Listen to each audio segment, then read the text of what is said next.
Most important foundations when you're thinking of speech and language. Speech secrets.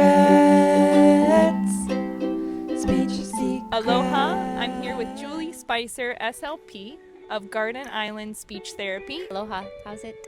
We are talking a little bit today about child language development and speech development and what are the foundations and what are the building blocks for creating a healthy environment and a healthy space for a child to develop. We all want our kids to talk and we all want their language to develop. So I think sometimes it's easy to skip over the foundational pieces. The foundation for that first is for your body to feel regulated. Are you safe? Do you trust the person you're with, and does your body feel good? Are you ready to learn? So as a parent, they should ask themselves, does my child feel safe? Yeah, is my child regulated? Does their energy level match what is needed of them right now? Are they tired? Are they alert?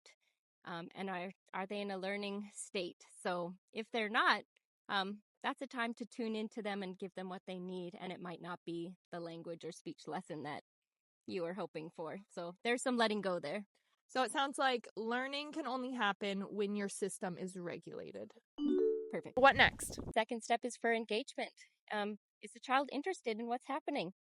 So sometimes that means for the caregiver, the parent, for them to follow the child's lead and to wait, watch, and wonder, what is their child interested in? What really brings joy to their child? What could their kid do all day long? Is the activity that I want to do, is it the child's idea or my idea?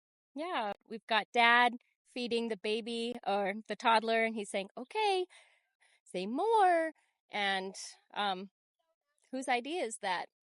That's dad's. The child already is showing that they are ready for more. Maybe what the child's interested in is some of that Cheerio cereal fell on the floor. So they're looking down. So maybe dad is saying, oh, I'm tuning in. I'm seeing my kid is interested.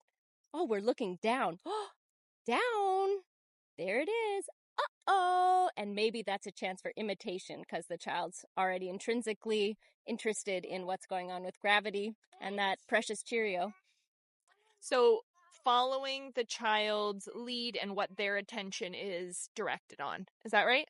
Yeah, and it sounds so simple, but as the grown-up in this situation, we often have our ideas, and if we're not reading cues, we're not a good cue reader from our child, we're going to miss an opportunity that's right there. And unfortunately for us adults, the child's not going to really pay attention to what we're interested in as much as we try. So you're going to get a lot more opportunity by looking at their body. What are they looking at? What's making their eyes light up, and what's funny and what's silly for them? Is there anything else that you think parents should know kind of about the building blocks for speech and language? We've talked about regulation, talked about engagement and interest in the world, and the next one is that serve and return. So before we get any speech and language happening, we have a pre-verbal, so no words, but very much body language, eye contact, facial expressions. So I do something, so maybe I'm the child. I do something, mom does something. Mom does something funny, I laugh. I drop something, she gets it for me. All of that is the reciprocal interactions, and we like to think of them as joyful. In the joy and in the playfulness, that's when a lot of learning is happening. Interaction that doesn't require words, just being together and being with instead of doing to. That's when you discover what I do has an impact on you, and what you do can have an impact on me. So this person really sees me, and we're in tune with each other, and there's back and forth, and that's the foundation for later where you have language communication. When we talk with someone, one person does not do all the talking. It goes back and forth, and we share opinions, ideas, interests, needs. But what comes before all that? It's just this back and forth, and it happens before language. It happens with the way I look at you, the way you turn towards me.